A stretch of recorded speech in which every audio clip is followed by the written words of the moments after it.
So welcome to the Market Mentors podcast, Kevin. Thank you very much, Matt. Thanks for having me. Absolute pleasure. So before we get stuck into this one, I'd love to know what your relationship is with B2B marketing.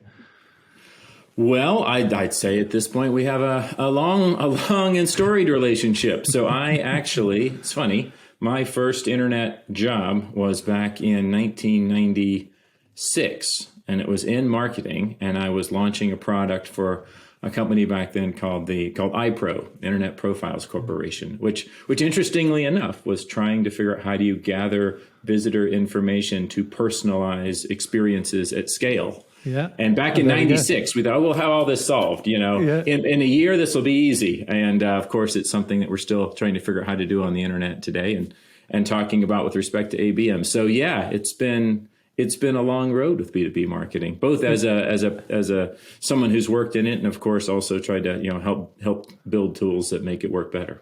Awesome. Sounds good. So we're here to talk about how you can do ABM or highly personalized marketing at scale without a really big budget or without a big team. But why is thinking like this, almost in a nimble way, important for businesses right now then? Well, if you've seen the headlines, there's some exciting stuff going on out there. It is an interesting time, right? I think we had the pleasure recently of speaking at the SaaStr annual conference, which was a ton of fun and fun to see people back out in person after a bit. But part of what we were talking about was how things have shifted and how do you know what's really changed versus maybe what, the tea leaves you're still trying to read about that change. And I think the things we know are that, budgets are getting tighter and the buying process has changed a bit, and things that were perhaps a nice to have are being deprioritized behind those that are a must have right now. But I had the chance recently to chat with Emily Kramer over at Market One, and I really liked how she put it. She said, as there's more pressure and as budgets change, companies need to look at things that maybe made sense before as a one-to-one activity. Have your salesperson just call every single one of these people as an example.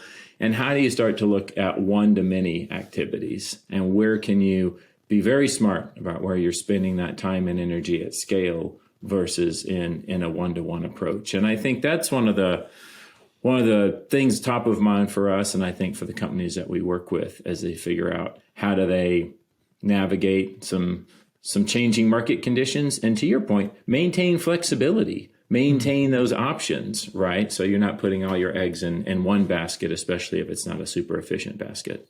Yeah, it's certainly going to be some interesting times, I think, for B2B marketers, isn't it? So, and just for context then, if we're going to be talking about a sort of a nimble approach, if you like, but if we're talking about larger scale ABM programs, there's sort of traditional big programs then, what does something like that look like then, just to give us a little bit of context?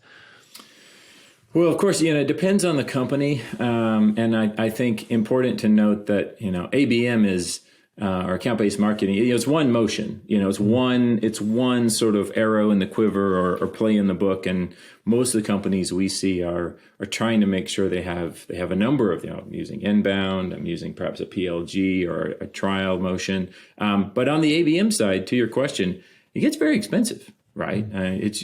We hear a lot about companies who are spending six figures in 6 months to get things implemented and running. I think that's, conservative. If you're a bigger company, this is probably a 7-figure initiative.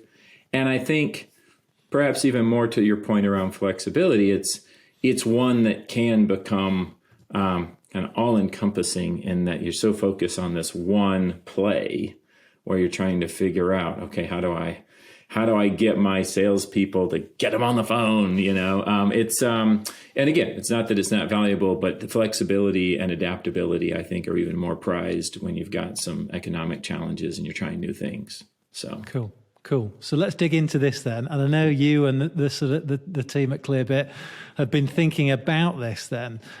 So what's the first step somebody should be thinking about if we're thinking about doing ABM at scale with personalization, but a bit more nimbly then?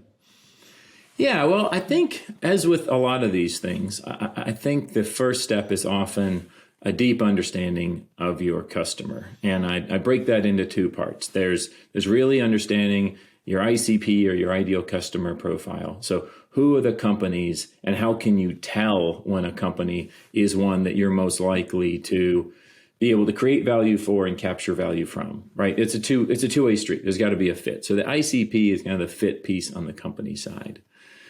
And knowing that and making sure you have whatever your data foundation is or your intelligence solution is, really getting a full picture of your market and then being able to understand what are the companies in there that I want to apply this motion to. However I fashion the motion, where is it I'm trying to get with it, right? So that's the ICP part. And then the other piece is the buyer profiles, right? This motion and how you apply it is going to be pretty different if you're selling to, directors of IT versus, heads of marketing versus professional services teams. And so who are those buyers? I really like the jobs to be done idea when you're figuring out how you approach those buyers, right? What are they trying to accomplish and how do you understand if and how your solution can help them accomplish those things? So I think about ICP and jobs to be done as two really kind of central pillars from which to start when you're trying to put a motion like this together. And the more you know about those, the more you're going to be able to focus and refine your approach. And that can be as simple as going back into your CRM and looking at historical data. It can be as straightforward as that. And most marketeers will kind of know what an ICP is, but they frequently need to go back into it to make sure that the ICP is correct for these particular times, if these times are changing, I guess. So that's a great point. And I think a couple of areas in particular that I think and I would encourage others to look at your ICP and your buyer jobs to be done. On the ICP side, if you have your target market, let's say, in the before times, and now we've got a little bit different market, understanding the customer acquisition costs within different parts of that ICP and expect them to change, expect you're going to see some differences in what it costs to start and contract with a company based on different market segments and how they've been affected. And then I think almost more nuanced is the effect that tighter budgets and that a different economic climate can have on that jobs to be done piece of your buyer. And in particular, a lot of us, I think, are in a position where you're selling a solution that is overcoming some terrible sounding manual process, right? If they didn't have our solution, someone would have to spend hours a week manually creating this report or going through this workflow. And that might sound ridiculous when things are going well and everybody's growing as fast as they can. But if budgets get tight, then maybe someone needs to spend a few hours a week. I mean, it really changes what the alternatives are from a jobs to be done perspective, and especially manual or more painstaking alternatives become real competitors to your solution in a way that maybe they weren't before. And so really taking a fresh look, to your point, at the ICP and the jobs to be done is, I think, smart moves in these times. Makes sense. So we have our ICP sorted then, but at any one time, there's only going to be a small proportion of those customers in market. So how do we sort of suggest you optimize for intent? So I think intent is a really interesting area and one that is, I think, changing the most right now, not just because of some of the economic change, because of the way the technology and the policies around it are changing. So if you look at sort of traditional third-party intent signals, right? So to give an example, I have a friend who he runs a company that does compliance software for drug trials, very specific, right? And in sort of the promise, the potential of third-party intent would be that he would be able to know when a specific person, a specific company read a very specific article somewhere about a particular part of drug trial compliance management, and he could, oh, great, and then reach out and say, oh, I'm so glad you're interested. It's a great promise. I think in reality, as those of us who've used it know, you get some of the signals some of the times, and a lot of times it's more oblique than that. Well, somebody at a company was researching something in the medical category, and that may or may not be relevant to you. And so that's not to say that third-party intent and we partner with some great companies who offer third-party intent. It's not to say that it isn't valuable, but it often doesn't provide some of the specificity and timing that you really want to make sure you're reaching, not just the right company and the right person, but you're reaching them at the right time, to your point, when they're in market, when it matters to them. And I think what we're seeing is that companies are leaning more and gleaning more from the strongest signal of intent, of first-party intent, which is their website, right? So, if you think about what it's like to be the owner of a website these days, if you're lucky, 2% of the people who come to your website actually fill out a lead form or raise their hand in some way or offer an email address and say, okay, pick me, talk to me. The other 98% are unknown.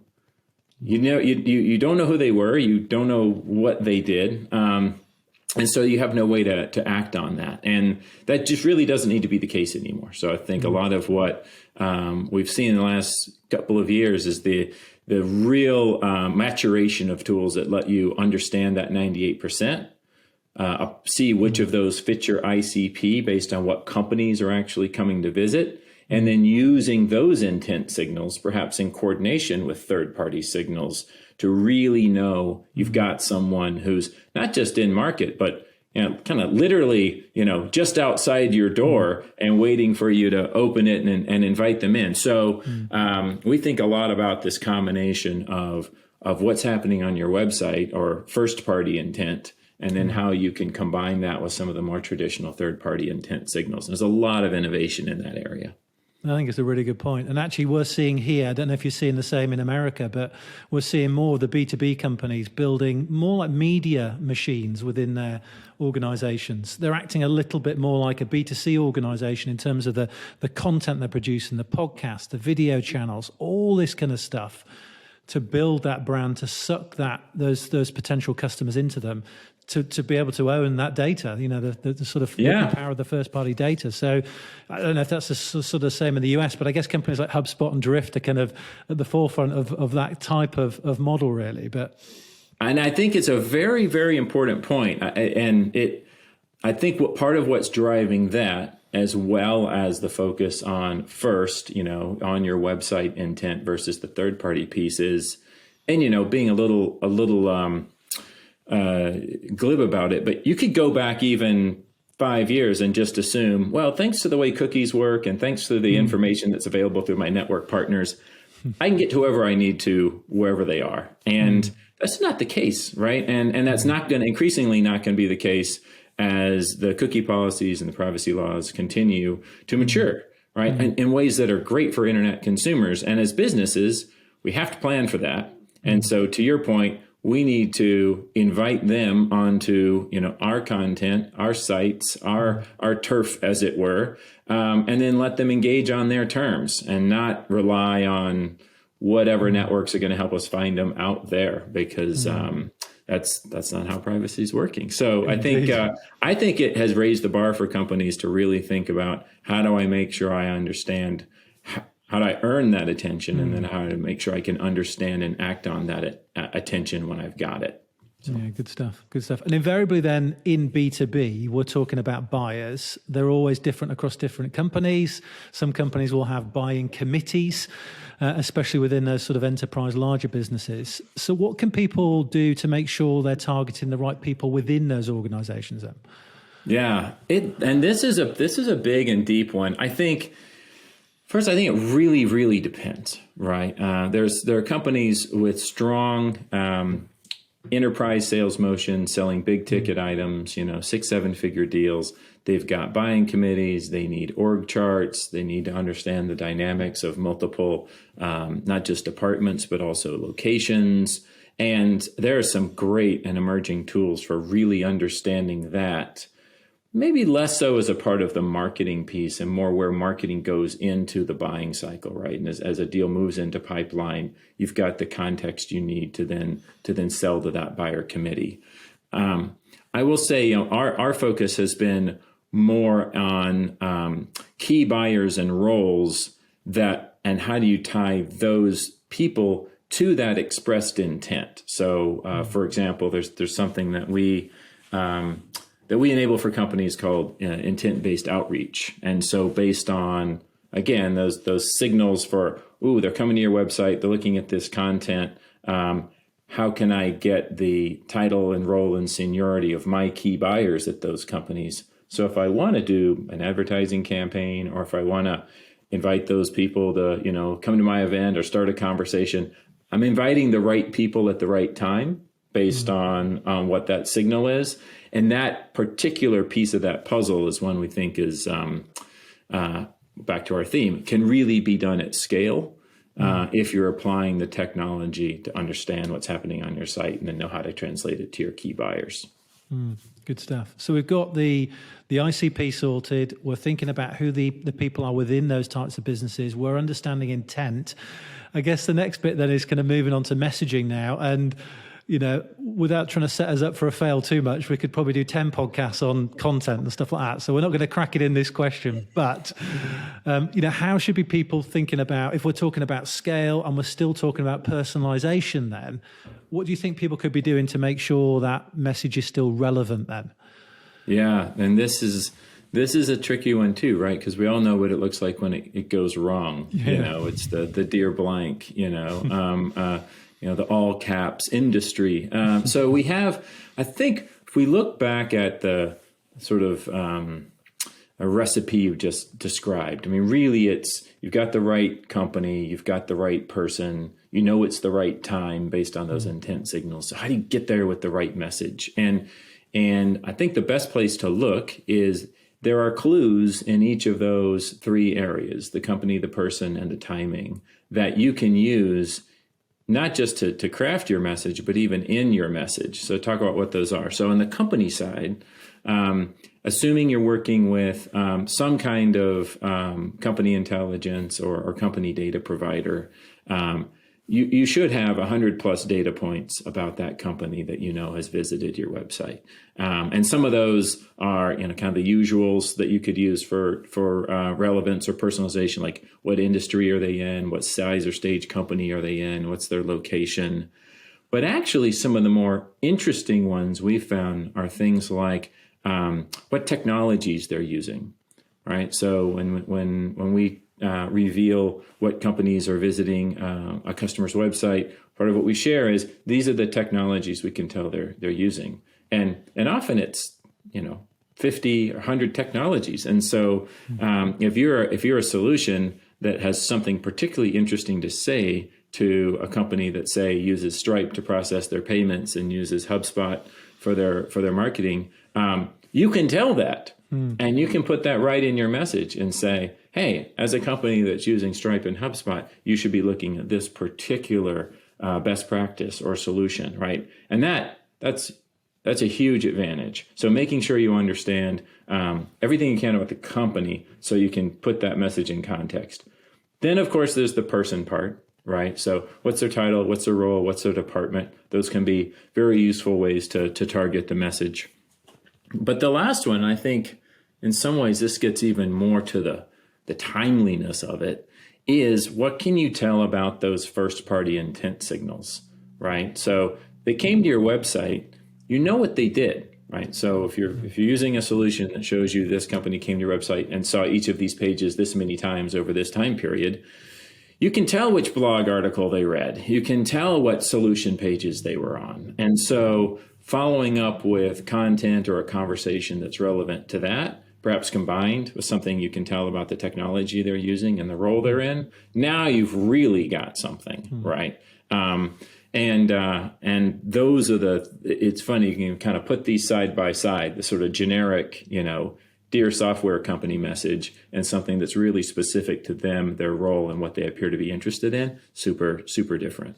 Yeah. And I guess you're thinking about people in particular buckets then, but obviously not too many buckets, because then it's very, very hard to sort of do it at scale. But at the same time, if we're doing something at scale, we do have to try and put people in certain buckets just to make it a little bit easier to be able to do it at scale. Yeah, it's a great point. And I think, to make it really explicit and sort of back to our one-to-one versus one-to-many, I think there's certainly a time where I'll go completely the other way. So a completely different approach to this is, okay, salesperson, let's make a list of all the companies with a list building tool. Now let's get a bunch of contacts for them. Okay, now let's start emailing them, right? And let's just email them all and see what happens, right? Or call back in the them. 1980s.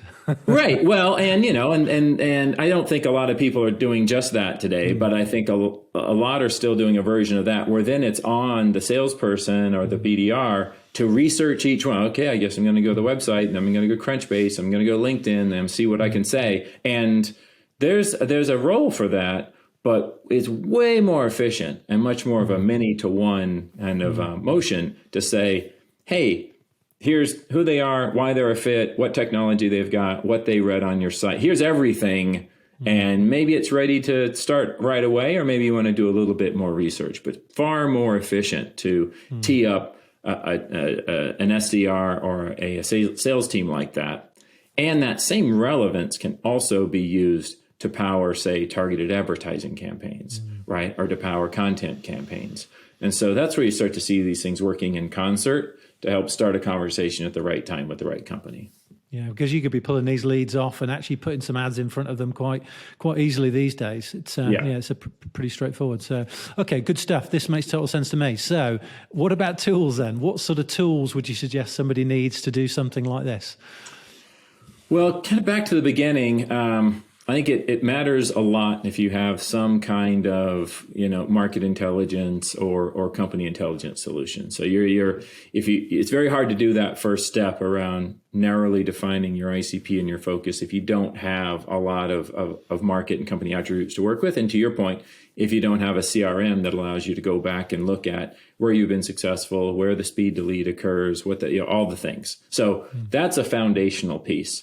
As you start to lean more into how can you leverage that 98% of your website that isn't filling out a form, and how do you start to build these personalization motions at scale? There's actually a lot of good starter tools out there.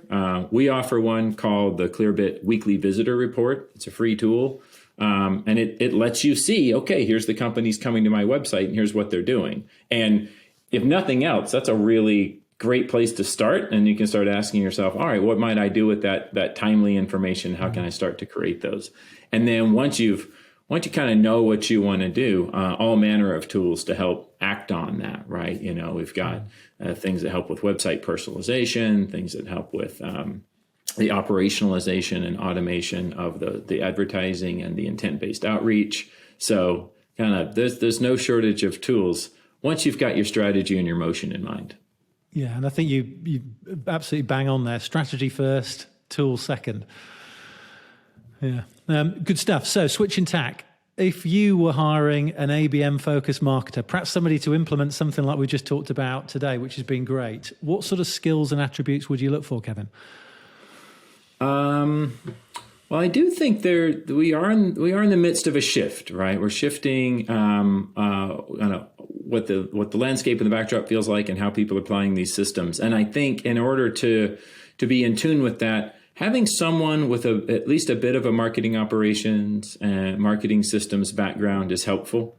I think if not in say my org, then in our revenue operations org, they're going to be working closely around exactly these types of issues.